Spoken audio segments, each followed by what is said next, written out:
Today I'm cooking some fish. So this is my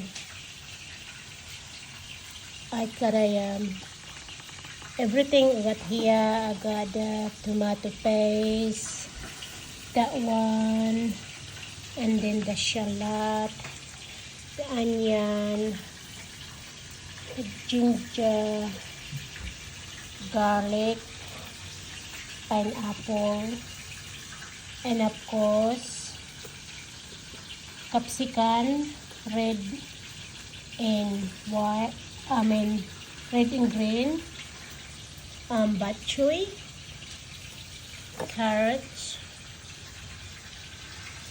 celery.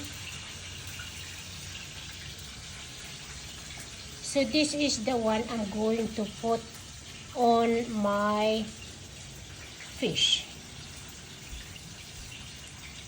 It's roti version only for cooking. I'm not a chef, but only what's in my mind. I only put together and say, yummy. Maybe I can cook some fish today. So ito yung mga ilalagay ko sa isda ko. Nasa isip ko lang yan, pinag-isipan ko lang yan kung paano magluto. Kasi lahat na bagay ay napapag-isipan lang. Ayan. Mayroon pineapple. So, yan ang ilalagay ko sa isda ko.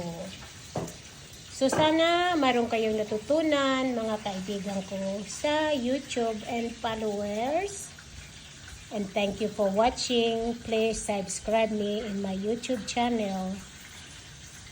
I need more followers. I'm just trying to get some contents. Thank you very much. I'll see you in the next videos.